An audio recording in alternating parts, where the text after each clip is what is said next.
हाय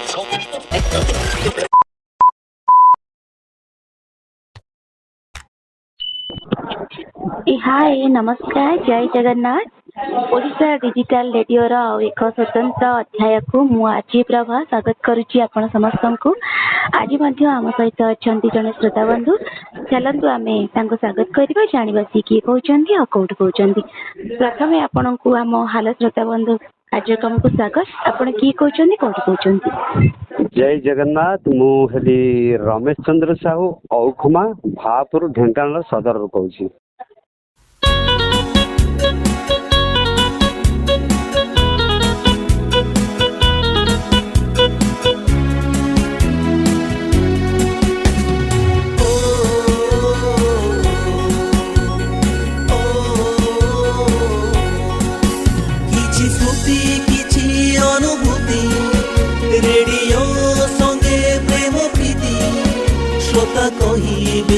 मन कथा भाव आवेग सबदर सिंधु हेलो श्रोता बंधु हेलो श्रोता बंधु हेलो श्रोता बंधु हेलो श्रोता बंधु हेलो श्रोता बंधु। अच्छा रमेश भाई कहते ढेंकानाल रमेश भाई जय जगन्नाथ आपण केमती अच्छी? हाँ मैडम जगन्नाथ कृपारू जय बजरंग बाली कृपारू खूब भलरे अच्छी आउ बहुत खुशी अच्छी देहपा टिके देह खराब थिला एबे बर्तमान ठीक अच्छी। बहुत बढ़िया कथा आपण सब बेले भल थांतु आमे मध्य महाप्रभु जगन्नाथ पाखरे एतिकी प्रार्थना करिवु। अच्छा रमेश भाई आपण रेडियो सुनंती? मैडम कहतुनी रेडियो कहले मु पागल रेडियो माने मु विगत सप्तम श्रेणी ठार मु बोधे मोर अनुमान रेडियो को माने खूब भल पाऊँ कारण गीतटा मुझे शुणा बहुत भल लगे गीत मोर है माने मेडिसिन भाया काम करे रोग जैसे रोगटा भल हे मेडिसिन दरकार मोर गीत शुणीदे मोर रोगटा भल जाए मु अनुमान करुच्ची। अच्छा माने रेडियो रे जो सब गीत बाजे आपण को सेटा संजीवनी भाया काम करे? निश्चिंत मैडम निश्चिंत। अच्छा खाली गीत शुणती ना अन्य प्रोग्राम भी शुणा भल पाती? सब प्रोग्राम शुणे मैडम मु कोड़ा छाड़ेनी सब प्रोग्राम शुणे आउ विगत दिन है पाखापाखि सप्तम रू तो शुणी आउची एबे बर्तमान मते 58 हे गला किंतु रेडियो को छाड़ी पारेनी कारण रेडियो मोर बर्तमान दुकान रे बर्तमान चालूची माने मो दुकान खोलला मात्र मोर दुकान रे जो तीन बाबा रेनकोट का फास्ट। अच्छा आपण रेडियो को एते सारा भल पाती? अच्छा रमेश भाई आउ सब घरे किए अछंती? मैडम देखंतु घरे वाइफ अच्छी आउ मोर पुआ दीटा केवल पुआ दीटा का सर्विस कर गोटे अच्छी चेन्नई रे गोटे अच्छी आम खुंटुड़ी आठगड़ रे। अरे वाह आपणकर गोटे माने सुखी परिवार। अच्छा मैडम आ दुई पुआ जेते से घरे थिले से माने रेडियो सुनंती? मैडम यहीटा टिके नेगेटिव कथा माने सेटा को मते बहुत विरोध करती माने रेडियो सुनिया को बहुत विरोध करती किंतु माने नी रेडियो को चिट्ठी दबा मोर बहुत दिन है बर्तमान एसएमएस द्वारा मु गीत शुणी आउ हेरा मते मना करती कहीं एत दुकान धंदा रोच कौन भी गीत शुणु माने गीत शुणे मना करनी किंतु मेसेज जाए विभिन्न प्रकार दुकान जेहतु कस्टमर आउछन मुझे मेसेज करती कहे कहीं मेसेज कर लोक ग्राहक अच्छा दौना एरा मत करती कि लुचाई लुचाई विभिन्न प्रकार प्रोग्राम को एसएमएस कर दिए गीत करे चिट्ठी आगुरी दिए कि चिट्ठी देउनी केवल मेसेज द्वारा गीत शुणुची। अच्छा એટલે मैडम विरक्ति होती आपण माने कोन कहि कि तांको कन्विंस करंती जे रेडियो को आपण एत सारा भल पाउचंती कोन कहले मैडम किछि कहंती निजे भई जानती? मु देख मु कहली देख आमे केवल मद पिउनु बा अफिम खाउनु कि गंजे खाउनु कि विभिन्न प्रकार खाउनु किंतु रेडियोटा मोर एमिते पेनकिलर भलिया काम करजी माने मते सब प्रकार माने देहटा माने सुस्थ रखला बेले मते मेडिसिन भलिया काम करजी मोर रेडियो सुनिले मते बहुत भल लागे आ तमे एथर विरोध करनी मु रेडियो सुनिबी किंतु तमे केतले केनते कोन ग्राहक आउसनी मु हेटा देबी किंतु मु रेडियोटा शुणिबी गीत सदाल मोर दुकान रे गीत बाजुथो मु शुणुथिबी आडे लोकन को दउथि स्लो साउंड देकी शुणुथिबी मोर। या हो ମାନେ ଆପଣଙ୍କର ଘରେ ବିରୋଧ ସତ୍ତ୍ୱେ ବି ଆପଣ ରେଡିଓ ଛାଡି ପାରୁନାହାନ୍ତି, ରେଡିଓକୁ ଏତେ ଭଲ ପାଉଛନ୍ତି ଜାଣିକି ବହୁତ ଖୁସି ଲାଗୁଛି। ଏବେ କଣ ଏବେ ମାନେ ଟିକେ ଜାଣିଲେଣି ନା ମାନେ ରେଡିଓ ପ୍ରତି ତାଙ୍କର ଭଲ ପାଇବା ଆସିଲାନି ନା ଏବେ ସେମିତି ନାହିଁ? ନା ସେମିତି ସେମିତି କିଛି କହୁନାହାନ୍ତି, ଜାଣିଛନ୍ତି କାରଣ ମୁଁ ହଁ ବହୁତ ଦିନ ରେଡ଼ିଓ ସହିତ ସଂଶ୍ଳିଷ୍ଟ ବୋଲି ସେ ଜାଣିଛନ୍ତି। ଆଉ ରେଡ଼ିଓକୁ ଚିଠି ଦିଏ, ବିଭିନ୍ନ ପ୍ରକାର ଶ୍ରୋତା ବନ୍ଧୁଙ୍କ ସହିତ କଥାବାର୍ତ୍ତା ହୁଏ, ଏସବୁ କରେ। ତଥାପି ମୋତେ ଟିକେ ବିରୋଧ କରନ୍ତି, କ'ଣ ତ କର୍ମବ୍ୟ ଜଞ୍ଜାଳରେ ଏଇ ଜିନିଷ କ'ଣ କରୁଛ? ମୁଁ କହିଲି ନାଇଁ, ମୋର ଅଛନ୍ତି, ମାନେ ମୁଁ ରେଡ଼ିଓକୁ ଯେହେତୁ ଭଲ ପାଉଛି, ରେଡ଼ିଓ ସହିତ ମୋର ଟିକେ ସଂଶ୍ଳିଷ୍ଟ। ଆଉ ଶ୍ରୋତାମାନେ କେତେବେଳେ ଫୋନ୍ କଲେ ମୋର ସବୁ ଶ୍ରୋତାମାନେ ସବୁ ବହୁତ ଅଛନ୍ତି, ସେମାନେ କଥାବାର୍ତ୍ତା କଲେ ମୁଁ କଥାବାର୍ତ୍ତା ତାଙ୍କ ସହିତ କରେ। କିନ୍ତୁ ଏବେ ଟିକେ ରୋକିଦେଇଛି, କ'ଣ କି ବିଭିନ୍ନ ପ୍ରକାର ସମସ୍ୟା ଆସୁଛନ୍ତି, ବର୍ତ୍ତମାନ ମୁଁ କାହା ସହିତ ବିଶେଷ କଥାବାର୍ତ୍ତା ହେଇପାରୁନି। ଆଚ୍ଛା, ଆପଣ ରେଡିଓ ଶୁଣୁଛନ୍ତି କହିଲେ କି ଆପଣଙ୍କର ଦୋକାନ ଅଛି, କ'ଣ ଆପଣଙ୍କର ଗ୍ରୋସରୀ ଦୋକାନ କରିଛନ୍ତି ଆପଣ? ମୋର ଗ୍ରୋସରୀ ଦୋକାନ ସହିତ ବିଭିନ୍ନ ପ୍ରକାର ଥଣ୍ଡା ଆଉ ଆଉ ବିଭିନ୍ନ ପ୍ରକାର ପନିପରିବା ଏସବୁ ଆମର ଦୋକାନରେ, ମୋର ଲୋକାଲ ଦୋକାନ, ମୋର ବଜାର ଭିତରେ ନୁହେଁ, ମୋର ଗାଁ ଭିତରେ ଆପଣ ଗୋଟେ ଦୋକାନ। ମିକ୍ସ ଆଇଟମ ଟାଇପର ଗୋଟେ ଜିନିଷ କରିଛନ୍ତି କି ଯିଏ ବି ଆପଣଙ୍କ ମାନେ ଗାଁରେ ଆପଣଙ୍କ ପାଖକୁ ଯାଇ ପହଞ୍ଚିବେ ତ ସେ ସେଇଠୁ ରାସନ ସାମଗ୍ରୀ ସହିତ ଥଣ୍ଡା ଜିନିଷ ସହିତ ପନିପରିବା ବି ଆପଣଙ୍କ ପାଖରୁ ପାଇପାରିବେ। ସବୁ ପ୍ରକାର ଷ୍ଟେସନାରୀ ଜିନିଷ ବି ଅଛି, ସବୁ ଭେରାଇଟି, ଅଲ୍ ଭେରାଇଟି ମୋର ଅଛି। ଆମେ ତାହେଲେ ନିଶ୍ଚିତ ଥରଟେ ଯିବୁ। ନିଶ୍ଚିନ୍ତ ମ୍ୟାଡ଼ାମ ଆସନ୍ତୁ, ସ୍ୱାଗତ କରୁଛି ଆପଣଙ୍କୁ। ଆଚ୍ଛା, ବହୁତ ବହୁତ ଧନ୍ୟବାଦ, ଜାଣିକି ଖୁସି ଲାଗୁଛି। ଆଚ୍ଛା, ସେ ଦୋକାନରେ ଆପଣ ଯେତେବେଳେ ଥାଆନ୍ତି ରେଡିଓ ବାଜୁଥାଏ, ସେ କଷ୍ଟମର ମାନେ କେବେ କିଛି ରେଡିଓକୁ ନେଇକି କହିନାହାନ୍ତି? ନିଶ୍ଚିନ୍ତ କହିଛନ୍ତି, କେତେ ଥର କହିଛନ୍ତି। ଆଚ୍ଛା, ମୋର କ'ଣ ଯୋଉ କୁହନ୍ତି ରେଡ଼ିଓଟା ଆପଣ? ଅଛି ବର୍ତ୍ତମାନ ମ୍ୟାଡ଼ାମ, ଯୋଉ କଥା ମାନେ ଗୋଟେ ବଡ଼ ଖୁସିର କଥା, ମୋର ଯୋଉ ରେଡ଼ିଓଟା ଅଛି, ହଁ ମୋର ବିଗତ ହେଲାଣି ଆସିକି 23 ବର୍ଷ ହେଲା ରେଡ଼ିଓଟା ଅଛି। ସେ କହିବି ରମା ଭାଇ ତମ ରେଡ଼ିଓଟା, ମୋ ନାଁ ହେଉଛି ରମା, ମାନେ ଡାକନ୍ତି ମୋତେ ଦୋକାନରେ ସବୁ ଗାଁ ଲୋକ ଡାକନ୍ତି ରମା, ମୋର ରମେଶ ଆଚ୍ଛା କିନ୍ତୁ ମୋର ସ୍କୁଲ ନାଁଟା। ଆଜ୍ଞା କିନ୍ତୁ ଆଜ୍ଞା ରମା ଭାଇ ତମର ଏଇ ଡେକ୍ଟା ବହୁତ ଦିନ ହେଲା ରହିଛି, ମାନେ ମୋର ଡେକ୍ରେ ଫିଟିଂଟା ହେଇଛି, ମାନେ FM ସେଟ୍ ମାନେ ସେ ଫିଟିଂ କରିଦେଇଛି। ଆଜ୍ଞା ଆଉ ତମର ତ ଏଇଟା ବହୁତ ଦିନ ହେଲା ମୁଁ ଶୁଣି ଯାଉଛି, ଛୋଟବେଳୁ ଶୁଣି ଯାଉଛି, ଆମର ଛୋଟବେଳେ ଥିଲାବେଳେ ଗୀତଟା। ମୁଁ କହିଲି ହଁ, ମୋର ଏଇଟା ବହୁତ, ମୋର ଏଇଟା ମ୍ୟାଡ଼ାମ ଗୋଟେ କଥା, ଭଗବାନ କରିକି ଆଶୀର୍ବାଦ, ମୋର କେବେ ଖରାପ ହେଇନି। ଯଦିଓ ଖରାପ ହେଇଛି, ଯେ କେତେବେଳେ ଡେକ୍ଟା କେତେବେଳେ କ'ଣ ଟିକେ କେମିତି ଖରାପ ହେଇଛି, କେତେବେଳେ ଟାୱାର ପାଉନି, କେତେବେଳେ କ'ଣ ହେଇନି, ଏଇଟା ଟିକେ ଖରାପ ହେଇଛି, ନହେଲେ ମୋ ରେଡ଼ିଓଟା ବର୍ତ୍ତମାନ ସୁଦ୍ଧା ବି ଅଛି। ଯାହା ହଉ ରେଡିଓକୁ ଆପଣ ଏତେ ଭଲ ପାଉଛନ୍ତି ବୋଲି, ଦେଖନ୍ତୁ ମାନେ ଆପଣ ତା ରେଡିଓକୁ ଛାଡି ପାରୁନାହାନ୍ତି ବୋଲି ନା, ରେଡିଓ ବି ଆପଣଙ୍କ ସହିତ ସେମିତି ସମ୍ପର୍କ ବାନ୍ଧିକି ରଖୁଛି, ବିଲକୁଲ ବି ଖରାପ ହଉନି। ଆମେ ଚାହିଁବୁ ସେ ବିଲକୁଲ ଖରାପ ନ ହଉ ହେଲା। ଆଜ୍ଞା ଆଜ୍ଞା ଆଜ୍ଞା ଆଜ୍ଞା। ଆଚ୍ଛା, ବହୁତ ମାନେ ସୁନ୍ଦର କଥା। ଆଚ୍ଛା ରମେଶ ଭାଇ, ଆପଣ ଯଦି ଗ୍ରୋସରୀ ଦୋକାନ ନ କରିଥାନ୍ତେ ତାହେଲେ ଆପଣ କ'ଣ ଆଗକୁ ମାନେ କ'ଣ ଆପଣଙ୍କର ଆଉ ଗୋଟେ ଇଚ୍ଛା ଥିଲା ହବା ପାଇଁ? ନିଶ୍ଚିତ ମ୍ୟାଡ଼ାମ, ଦେଖନ୍ତୁ ମୁଁ ତ ବିଭିନ୍ନ ପ୍ରକାର ଏଇ ଯେଉଁ ଆର୍ମି ପାଇଁ ମୁଁ ଯେତେବେଳେ ଆଜିକି 30 ବର୍ଷ ପୂର୍ବରୁ କଥା କହୁଛି, ମୁଁ ଆର୍ମି ପାଇଁ ଏମିତି ଗୋଟେ ପଇସା ଦେଇଥିଲି। ସେତେବେଳେ ଆର୍ମି ଫାର୍ମିରା ବହୁତ ପଇସା ମାନେ କରପ୍ଟେଡ ଜିନିଷ ହେଇକି ମାନେ ସବୁ ପଇସା ଦିଆକି କାମ କରାହେଉଥିଲା। କିନ୍ତୁ ମୋର ଆର୍ମି ପାଇଁ ପଇସା ଦେଇଥିଲି, ସେଟା ଫ୍ଲଡ଼ରେ ପଶିଗଲି, ମୁଁ ଆଉ ଏରା କିଛି କରିପାରିଲିନି। ତାପରେ ବିଭିନ୍ନ ପ୍ରକାର ଗୋଟେ ଦୋକାନରେ ବ୍ରହ୍ମପୁରରେ ରହିଥିଲି। ଏ ଦୋକାନ ରହିଲା ପରେ ଏଠି ଭେଣୁକା ପାଖରେ ରହିଲା ପରେ ମୋତେ କହିଲେ ନାଇଁ ନାଇଁ ତମର ତ ମ୍ୟାରେଜ ଟାଇମ୍ ହେଇଗଲାଣି, ତମେ ଯାହାହେଲେ ଗୋଟେ କର। ଘରେ ବିଭିନ୍ନ ପ୍ରକାର ସମସ୍ୟା ଆସିଲା, କହିଲେ ନାଇଁ ଦୋକାନଟେ ତମେ ଚେଷ୍ଟା କର। ମୁଁ ଦୋକାନଟେ ଦେବା ପାଇଁ ଭାରି ବାଧ୍ୟରେ ଦୋକାନଟେ ଦେଇଥିଲି। ଆଜିକି 1998 ମସିହାରେ ଦୋକାନ ଦେଇଥିଲି ମୁଁ। ଆଚ୍ଛା ବର୍ତ୍ତମାନ ସୁଦ୍ଧା ଚାଲିଛି ଦୋକାନ। ଆଉ ପ୍ରଭୁଙ୍କ ଦୟାରୁ ଏପର୍ଯ୍ୟନ୍ତ ମୁଁ କିଛି ହାରିନି, ଦୋକାନରେ ବହୁତ କିଛି ଉନ୍ନତି କରିଛି। ଆଉ ପିଲା ଦୁଇଟା ପାଠ ପଢ଼ି ବି ଚାକିରି କଲେଣି। ଆଉ ସୁଖର ସଂସାର ପ୍ରଭୁଙ୍କ ଦୟାରୁ ବହୁତ ବହୁତ ଭଲରେ ଚାଲିଛି। ବହୁତ ବଢିଆ କଥା, ଆପଣ ସବୁବେଳେ ଏମିତି ଭଲ ଥାଆନ୍ତୁ।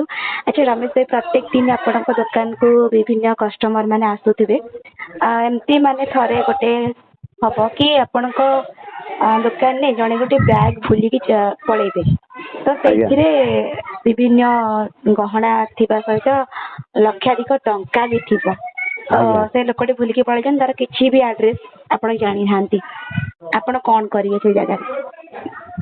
ସେଟା ତ ମ୍ୟାଡ଼ାମ ନିଶ୍ଚିନ୍ତ, ଯାହାର ଗୋଟେ ଜିନିଷ ହଜିଛି ସେ ତ ନିଶ୍ଚିନ୍ତ ଖୋଜିବ। ତା ଆଡ୍ରେସ ଯଦି ବା ଜାଣିନି, ମୁଁ ମୋର ଜିନିଷର ମାନେ ମୁଁ ଗୋଟେ ଜିନିଷ ମୋର ହଜିଛି, ଜଣଙ୍କର ହଜିଛି ବୋଲି ମୁଁ ମୋର ନିଶ୍ଚିନ୍ତ ମୋର ଏଇ ମୋବାଇଲ ମାଧ୍ୟମରେ ମୁଁ କିଛି ତାଙ୍କୁ ଜଣେଇବି। ଆଉ ତାର କେମିତି ଗୋଟେ ହଜିଛି ଜିନିଷ ଏମିତି, ଆଉ ତ ଆମେ ତ ନେଇପାରିବା ନା, ଯେହେତୁ ଗୋଟେ ଜିନିଷ ଛାଡିଛି, ସୁନା ରୂପା ବିଭିନ୍ନ ପ୍ରକାର ଜିନିଷ ଛାଡିଛି ଏଥିରେ। ମାନେ ଆଉ ଆପଣଙ୍କ ସେଟା ତ ଲୋଭ ହବନି, ଜାଣିବେନି ତ ଆପଣ, ମୁଁ ତ ନାଇଁ କୋଉଠୁ ମ୍ୟାଡ଼ାମ, କାହାର ନାଇଁ ନେଇ ନାଇଁ ନାଇଁ ଆସିନି ନା। ନାଇଁ ନାଇଁ ସେଟା ମ୍ୟାଡ଼ାମ କାହିଁ ଲୋଭ ହବ?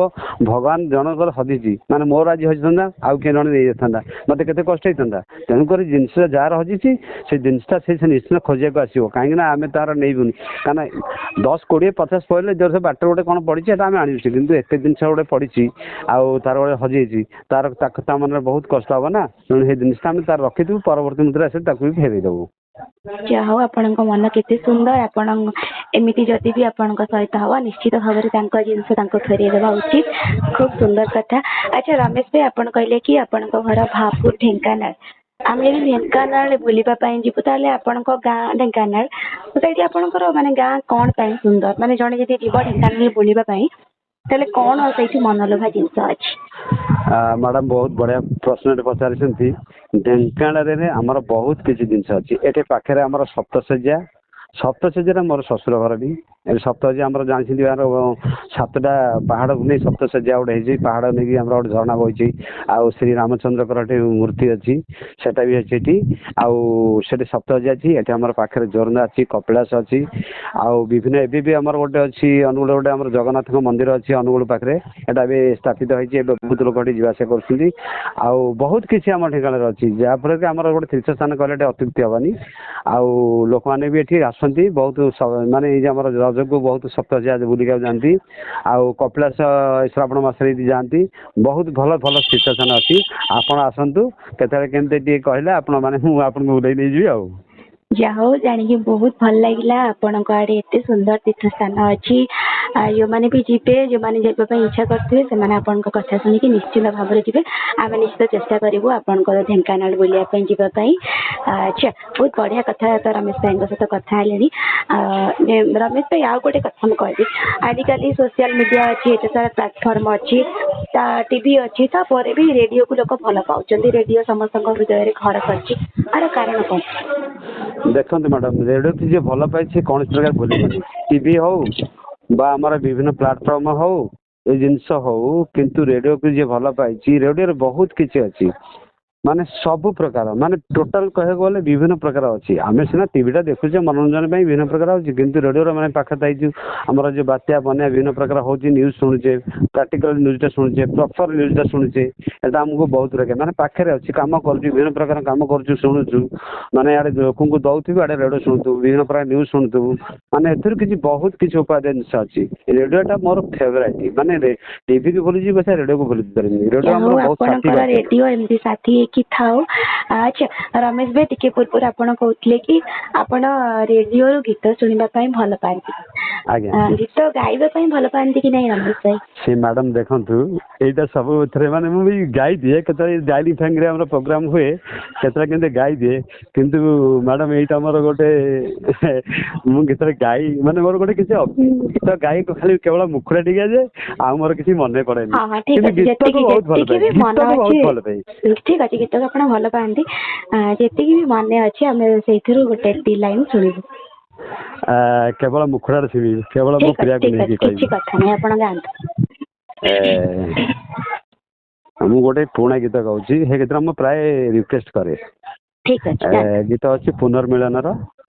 ଗୀତଟା ହେଲା, ଏ ମୋର ମାନସୀ ଆସ ପ୍ରେମ ରାଇ ଯେ ଗଢ଼ିବା ମନ୍ଦିର, ଡେଣା ମେଲି ଉଡ଼ିଯିବା ପ୍ରେମ ପକ୍ଷୀ ଆମେ ଦୁନିଆର, ଏ ମୋର।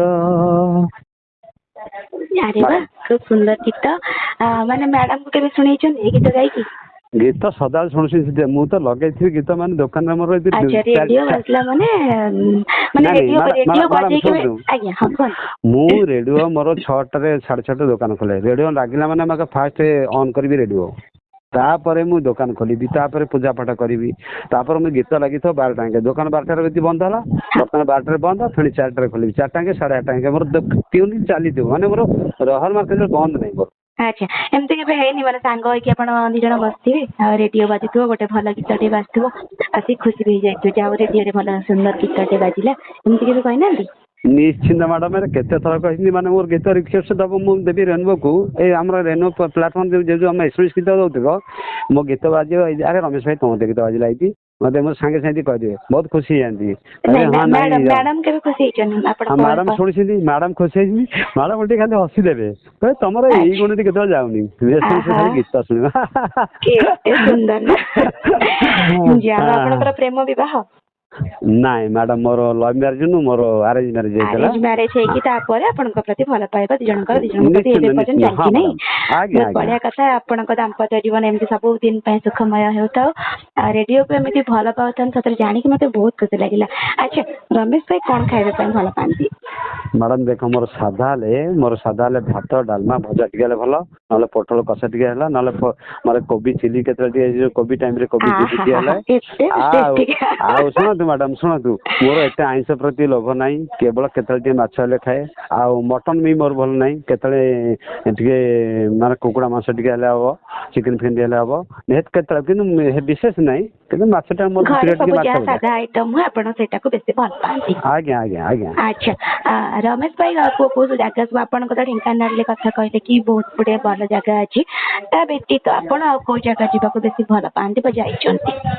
ମ୍ୟାଡାମ ଦେଖନ୍ତୁ ଆମର ଆମର ସବୁ ଦୋକାନ ଷ୍ଟାଫ ଅଛି, ଆମର କେବଳ ନଭେମ୍ବର ମାସରେ ଏବେ ତ ବସିବ ଏଇଠି ସାଙ୍ଗେ ସାଙ୍ଗେ ବସିବ, ଆଉ 2 ମାସ 3 ମାସରେ ଆମର ପ୍ରତ୍ୟେକ ଜାଗା ବାହାର ଜାଗା ଓଡିଶାରେ ସାରା ପ୍ରତ୍ୟେକ ଜାଗା ବୁଲି ସାରିଲୁଣି। କେବଳ ଆମର ଦୋକାନ ଷ୍ଟାଫ 54-55 ଜଣ ଆଚ୍ଛା ସବୁ ପ୍ରତିବର୍ଷ ନଭେମ୍ବର ଆମର ଏଠି ଲକ୍ଷ୍ମୀ ପୂଜାଟା ମେନ୍ ହଉଛି, ଆମ ଗାଁରେ ବି ଲକ୍ଷ୍ମୀ ପୂଜା ହଉଛି। ଲକ୍ଷ୍ମୀ ପୂଜା ପରେ ପରେ ନଭେମ୍ବର ମାସ ଆସିବ। ଆଚ୍ଛା ନଭେମ୍ବର ମାସ ଆସିଲା ମାନେ ଆମର ଆଜିଠୁ ପ୍ରିପାରେସନ ହବ, ମାନେ କୋଉଠି ଯିବା କଣ ଯିବା ସବୁ ପ୍ରିପାରେସନ ହେଇକି ଆମେ ବୁଲିବାକୁ ପ୍ରତ୍ୟେକ ଜାଗା ଓଡିଶାର ପ୍ରତ୍ୟେକ ଜାଗା ବୁଲିଛୁ। କେବଳ ବୁଲିନି ରାଉରକେଲା ଆପଣ ଯାଇନି। ଗୋଟେ ଗ୍ରୁପ କରିକି ସମସ୍ତେ ଯାଆନ୍ତି ବିଭିନ୍ନ ତୀର୍ଥ ସ୍ଥାନକୁ ଆଜ୍ଞା ଆଜ୍ଞା ବୁଲିବା ପାଇଁ? ଆଜ୍ଞା ଆଜ୍ଞା ଆଜିକି ବହୁତ ହେଲାଣି ବଢିଆ 15 ବର୍ଷ କଥା। ସବୁ ଜାଗା ହେଇଛୁ। ତିରୁପତି ଯାଇଛୁ, ଇଆଡେ ଶିରଡି ସାଇ ଯାଇଛୁ, ଏପଟେ ଆନ୍ଧ୍ରପଟେ ଯାଇଛୁ ତିରୁପତି, ଆଉ ପ୍ରତ୍ୟେକ ଜାଗା ହେଇଛୁ। ଏଇ ବର୍ଷ ଯିବୁ ଅମରନାଥ ନା କୋଉଠିକି ଯିବୁ ବୋଲି ଗୋଟେ ଯୋଜନା ଚାଲିଛି। ଆଉ ଏଇଟା ସବୁ ଟ୍ରେନରେ ଯିବୁ, ଆଉ 7,000 ଟଙ୍କା ଲେଖେ ଦେଇ ଫାଷ୍ଟ ପେମେଣ୍ଟ ଦବୁ। ଏବେ ବସିବ ଆମର ମାସେ ପରେ, ବସିଲା ପରେ ଏଇଟା ପ୍ରିପାରେସନ ହବ, ଟ୍ରେନ ବୁକିଂ ହବ, ତାପରେ ଆମେ ନଭେମ୍ବର ମାସରେ ଯିବୁ। ଖୁବ ସୁନ୍ଦର କଥା। ଆପଣ ବିଭିନ୍ନ ଜାଗାକୁ ଯାଆନ୍ତୁ, ନିଜକୁ ଖୁସି କରନ୍ତୁ, ଜାଣିକି ବହୁତ ଖୁସି ଲାଗିଲା। ସବୁ ଭିତରେ ବି ରେଡିଓକୁ ସାମିଲ କରିଥିବେ, ରେଡିଓକୁ ବିଲକୁଲ ବି ଛାଡିବେନି। ଆଚ୍ଛା ରମେଶ ଭାଇ ଆପଣ ଯେମିତି ରେଡିଓ ସହିତ ଭଲ ପାଇବା ଆପଣଙ୍କର ଅଛି, ଆପଣଙ୍କର ରେଡିଓ ସହିତ ହଉ କିମ୍ବା ଏମିତିରେ ବି ଆପଣଙ୍କର ବେଷ୍ଟ ଫ୍ରେଣ୍ଡ କିଏ? ମାନେ ରେଡିଓର ନା କଣ, ରେଡିଓର ନା ଆମର ବେଷ୍ଟ ଫ୍ରେଣ୍ଡ ଏମିତି? କାହାକୁ ବି ଆପଣ ଏମିତି କୌଣସି କଥା ଯାହା ବି ହବ ତାଙ୍କ ସହିତ ଆପଣ ସେୟାର କରନ୍ତି, ମାନେ ଆପଣଙ୍କର ସେ ଅଧିକ ମାନେ ବିଶ୍ୱସ୍ତ ହେଇଥିବେ, ତାଙ୍କୁ ଆପଣ ବହୁତ ଭଲ ପାଉଥିବେ, ପ୍ରିୟ ସାଙ୍ଗ କିଏ? ଦେଖନ୍ତୁ ପ୍ରିୟ ସାଙ୍ଗ ଆମର ଅଛନ୍ତି ନିରଞ୍ଜନ ବେହେରା, ବର୍ତ୍ତମାନ ଅଛନ୍ତି ସେ ସବ ଇନ୍ସପେକ୍ଟର ଅଛନ୍ତି ବର୍ତ୍ତମାନ ଆମର କୋଉଠି ବାଲେଶ୍ୱରରେ। ଆଚ୍ଛା ବର୍ତ୍ତମାନ ସେନୁ ସାଇକି ବର୍ତ୍ତମାନ ସେ ତାଙ୍କର ଉପାଧି ହେଇଗଲାଣି, ଅଧିକା ଟିକେ ହେଲାଣି। ସେ ଆଉ 2-3 ବର୍ଷ ପରେ ରିଟାୟାର୍ଡ ହେବେ। ସିଏ ମୋର ହେଲା ବେଷ୍ଟ ଫ୍ରେଣ୍ଡ। ଆଉ ତା ସହିତ ଭଲ ମନ୍ଦ ବିଭିନ୍ନ ପ୍ରକାର ହେଲେ ମାନେ କଣ ବିଭିନ୍ନ ପ୍ରକାର ମନଟା ଭଲ ଲାଗିଲାନି କି କଣ ଗୋଟେ ସମସ୍ୟା ହେଲା। ତାଙ୍କୁ କହନ୍ତି ଆପଣ ରେଡିଓ ଶୁଣନ୍ତି ବୋଲି? ହଁ ସେ ଜାଣିଛି, ସେ ସମସ୍ତେ ଜାଣିଛନ୍ତି ଆଜ୍ଞା। ଏଇ ପାଖାପାଖି ଏଇ ଅଞ୍ଚଳର ପ୍ରତ୍ୟେକ ଲୋକ ଜାଣିଛି ରମେଶ ଭାଇ ଆଉ ଆମର ଗୀତ ପ୍ରିୟ, ଗୀତ ରେଡିଓ ସେ ଶୁଣିଲା ଗୋଟେ ବାହାର ଲୋକ, ଆରେ ରମେଶ ଭାଇ ତମେ ଗୀତ ଦେଇଥିଲା, ଆଉ ଏଥିରେ ଡାଇଲିଂ ଫୋନ କରିଥିଲ, ଏସବୁ କଥା କୁହନ୍ତି ଯାହା ହଉ ଆମର କେବଳ ଆମ ଆପଣଙ୍କୁ ରେଡିଓ ଅଞ୍ଚଳରେ। ଗୋଟେ ପରିଚୟ ଦେଇଛି ନା କଣ? ଆଜ୍ଞା ଆଜ୍ଞା ଆଜ୍ଞା। ଯାହା ହଉ ଖୁବ ସୁନ୍ଦର କଥା। ଆଚ୍ଛା ରମେଶ ଭାଇ ଓଡିଆ ଫିଲ୍ମ କି ହିନ୍ଦୀ ଫିଲ୍ମ କଣ ଦେଖନ୍ତି? ଆପଣଙ୍କୁ କେଉଁ ହିରୋ ହିରୋଇନ ବେଶୀ ଭଲ ଲାଗନ୍ତି? ମ୍ୟାଡାମ ଦେଖନ୍ତୁ ମୋର ସବୁ ପ୍ରକାର ମାନେ ସମସ୍ତଙ୍କୁ ଭଲ ଲାଗେ, ମାନେ ତାଙ୍କର ଅଭିନୀତ ସବୁ ପ୍ରତ୍ୟେକ ମାନେ ଅଭିନେତା ମୋ ପାଇଁ ଭଲ। ଆଉ ଫେଭରେଟ ହେଲା ମୋର ଅମିତାଭ ବଚ୍ଚନ ଟା। ଅମିତାଭ ବଚ୍ଚନ ମତେ ବହୁତ ଭଲ, ଆପଣ ବିଗ ଷ୍ଟାର ବେଶୀ ଅମିତାଭ ଭଲ ବଚ୍ଚନ। ପାଆନ୍ତି? ଆଜ୍ଞା ଆଚ୍ଛା ଆଜ୍ଞା। ବହୁତ ବଢିଆ କଥା। ଆଚ୍ଛା ରମେଶ ଭାଇ ରେଡିଓ ଶୁଣନ୍ତି, ରେଡିଓକୁ ଭଲ ପାଆନ୍ତି, ରେଡିଓରେ ବିଭିନ୍ନ କାର୍ଯ୍ୟକ୍ରମ ସହିତ ଗୀତକୁ ଭଲ ପାଆନ୍ତି। ରେଡିଓରେ କୋଉ କୋଉ ଷ୍ଟେସନ ଆପଣ ଶୁଣନ୍ତି? ମ୍ୟାଡାମ ଦେଖନ୍ତୁ ଆମର ଏଇ ଯୋଉ ବର୍ତ୍ତମାନ ଲାଗିଛି ମୋର ଡେକରେ ଫିଟିଂଟା ହେଇଛି, ବର୍ତ୍ତମାନ FM ଟା ଫିଟିଂ ହେଇଛି। କେବଳ ମୋର ଏଠି ଚ୍ୟାନେଲଟା ଆସୁଛି ବୋଧେ ମୋର କେବଳ ରେନବୋଟା ଆଉଛି, ଆଉ ଆମର ଏଟା ଆଉଛି ଜୋରନ୍ଦା। ଆମ ପାଖାପାଖି ଷ୍ଟେସନ ହେଲା ଜୋରନ୍ଦା ଟା ଆଉଛି, ଆଉ ବିବିଧ ଭାରତୀ। ମୋର ମେନ୍ ହେଲା ବିବିଧ ଭାରତୀ ରେନବୋ। ଆଉ ଆଚ୍ଛା ଅଲଗା ଷ୍ଟେସନ ହେଲେ ମୁଁ ଆପରେ ଶୁଣି ପାରେନି, କେତେବେଳେ କେମିତି ଆପରେ ମୁଁ ଫିଟିଂ କରି ଶୁଣିବାକୁ ଚେଷ୍ଟା କରିବି, କିନ୍ତୁ କର୍ମବ୍ୟ ଜଞ୍ଜାଳ ସେ ଭିତରେ ମୁଁ ଏରା ଶୁଣିପାରିନି। କେତେବେଳେ ମୁଁ ତ ଦୋକାନ 8:30 ବନ୍ଦ କରିବି, ଖାଇ ପିଇବି, 9ଟା 10ଟାରେ ପୁଣି ଶୁଣିବି, କେବଳ ହିନ୍ଦୀ ଗୀତ ଶୁଣିବି। ଠିକ ଅଛି, ଆପଣଙ୍କ କର୍ମମୟ ଜୀବନ ଭିତରେ ଯଦି ବି କେତେବେଳେ ଆପଣଙ୍କୁ ସମୟ ମିଳେ ଆପଣ ଅଲଗା ଷ୍ଟେସନ ଶୁଣିବା ପାଇଁ ବି ଚେଷ୍ଟା କରିବେ, ଜାଣିକି ବହୁତ ଖୁସି ଲାଗୁଛି। ଆଚ୍ଛା ଆପଣଙ୍କର ପ୍ରିୟ ଆର୍ଜେ କିଏ? ଆର୍ଜେ ମାନେ ଆମର ରେଡିଓର? ହଁ ରେଡିଓର ଆର୍ଜେ କହିଲେ ତ ମତେ ସମସ୍ତେ ପ୍ରାୟ ଭଲ ପାଆନ୍ତି, କିନ୍ତୁ ଆମର ମ୍ୟାଡାମ ଥିଲେ ଜୟଶ୍ରୀ ମ୍ୟାଡାମ। ଆଚ୍ଛା ଜୟଶ୍ରୀ ମ୍ୟାଡାମ ଥିଲେ, ତାଙ୍କର କଥାବାର୍ତ୍ତା ବିଭିନ୍ନ ଶୈଳୀ ଆଉ କହିବାର ଶୈଳୀ ମତେ ବହୁତ ଭଲ ଲାଗେ। ଜୟଶ୍ରୀ ପଟ୍ଟନାୟକ କିନ୍ତୁ ସେ ଆଚ୍ଛା ତ ଆଉ ତ ରେନବୋରେ ନାହାନ୍ତି, କିନ୍ତୁ ଅଲଗା ସବୁ ଆର୍ଜେ ଭଲ ଲାଗନ୍ତି, ସମସ୍ତେ ଭଲ ଲାଗନ୍ତି, କିନ୍ତୁ ତାଙ୍କର ଟିକେ ମୋଟିଭେସନ ଭଲ, ମତେ ଟିକେ ଭଲ ଲାଗେ। ଏମିତି ଅନୁ ମ୍ୟାଡାମ ଅଛନ୍ତି, ଏମିତି ଆମର ଏବେ ବର୍ତ୍ତମାନ ଅଛନ୍ତି ଶୁଭଶ୍ରୀ ମ୍ୟାଡାମ ଆଉ ଜ୍ୟୋତି ମ୍ୟାଡାମ, ଏମିତି ଅଛନ୍ତି ଆମର ଭାଇ ଅଛନ୍ତି ଆମର ଅଛନ୍ତି ଆର୍ଯ୍ୟ ସୌମ୍ୟତା ଗଲେଣି ସୌମ୍ୟତା ନାହାନ୍ତି ଆଉ ଆମର ଅଲଗା ଆର୍ଯ୍ୟ ବୋଲେ ଆମର ସେ ଆଚ୍ଛା ବିଶ୍ୱଜିତ ଭାଇ ବିଭିନ୍ନ ଭଲ ଆର୍ଯ୍ୟ ଯେତିକ ଜଣ ନାହାନ୍ତି କହିଲେ ଭୁଲି ଯାଇଛନ୍ତି ଆପଣ ସମସ୍ତଙ୍କୁ ଭଲ ପାଆନ୍ତି ସେମାନେ ଯଦି ଆପଣଙ୍କୁ ଶୁଣିବେ ନିଶ୍ଚିନ୍ତ ଭାବରେ ଖୁସି ହେବେ କି ତାଙ୍କର କାର୍ଯ୍ୟ ଉପସ୍ଥାପନା ଶୈଳୀ ଆପଣଙ୍କୁ ମନ ପସନ୍ଦ ରହିଛି। ଆଜି ଆମ ଶ୍ରୋତା ବନ୍ଧୁ ଶୋରେ କଥା ହେଲେ ଆମ ସହିତ ସାମିଲ ହେଲେ ଖଟା ମିଠା କଥା ବାଣ୍ଟିଲେ ରେଡିଓ କଥା ବାଣ୍ଟିଲେ ଆପଣଙ୍କୁ କେମିତି ଲାଗିଲା? ମ୍ୟାଡ଼ାମ କୁହନ୍ତୁନି ମୁଁ ଆପଣଙ୍କୁ ସମୟ ଦେବି ବୋଲି ବହୁତ ଦିନ ହେଲା ଚେଷ୍ଟା କଲି କିନ୍ତୁ ଆଜି ଯେହେତୁ ଆମର ବଜାର ବନ୍ଦ ମୁଁ ସାମାନ ପେ ଯାଇପାରିଲିନି ବୋଲି ମୁଁ ଟିକେ ଆପଣଙ୍କୁ ଟିକେ ସମୟ ଦେଲି ଆଉ ମୁଁ କଥାବାର୍ତ୍ତା ହେଇକି ବହୁତ ଭଲ ଲାଗିଲା କାରଣ ଆମ ପୂର୍ବରୁ ମୁଁ 5-7 ଜଣଙ୍କର ଇଣ୍ଟରଭ୍ୟୁ ଶୁଣିଛି ସବୁ ଗୁଡ଼ିକ ବହୁତ ବଢ଼ିଆ ସବୁର ବହୁତ ବଢ଼ିଆ ତାଙ୍କର ଅନୁଭୂତି ଶୁଣିଛି ଆଉ ମୁଁ ପ୍ରାୟ ଏରା କେତେବେଳେ ଟିକେ ଫାଙ୍କା ସମୟ ବେଳେ ସବୁ ହାଲ ଶ୍ରୋତା ବନ୍ଧୁଙ୍କୁ ଗୁଡ଼େ ସବୁ ଶୁଣିକି ମୁଁ ବହୁତ ପ୍ରଭାବିତ ହେଲି ଆଉ ଆପଣଙ୍କ ସହିତ କଥା ହେବି ଭାରି ଏକ୍ସାଇଟେଡ୍ ଥିଲି କହିଲେ ଆଜି ଟିକେ ନାଇଁ ଯାହାହେଲେ ଫୋନ୍ କରିବି ଆଉ ମ୍ୟାଡ଼ାମ ସହିତ କଥାବାର୍ତ୍ତା ହେବି କାରଣ ମୋ ପରେ ବହୁତ ଶ୍ରୋତା ବନ୍ଧୁ ଅଛନ୍ତି ଏମିତିକି ମାନେ ମୁଁ ଶ୍ରୋତା ବନ୍ଧୁଙ୍କ ନାଁ ତ କହିପାରିବି ବହୁତ ଶ୍ରୋତା ବନ୍ଧୁ ମୋର ଅଛନ୍ତି ଆଉ ଆପଣ କହିଲେ କିନ୍ତୁ ତାଙ୍କ ସହିତ ଇଣ୍ଟରଭ୍ୟୁ ଦେବା ପାଇଁ ଚେଷ୍ଟା କରିବି ଆପଣ କହିଲେ ତାଙ୍କ ଯୋଗାଯୋଗ କରିବି। ଆମେ ମଧ୍ୟ ଆପଣଙ୍କ ସହିତ କଥା ହେଇକି ବହୁତ ଖୁସି ହେଲୁ ଆପଣଙ୍କ କଥା ଗୁଡାକ ସେତିକି ସ୍ମୃତି ମଧୁର ଥିଲା। ଆଜି ପାଇଁ ରହୁଛୁ ନମସ୍କାର। ନମସ୍କାର ଜୟ ଜଗନ୍ନାଥ। ଜୟ ଜଗନ୍ନାଥ।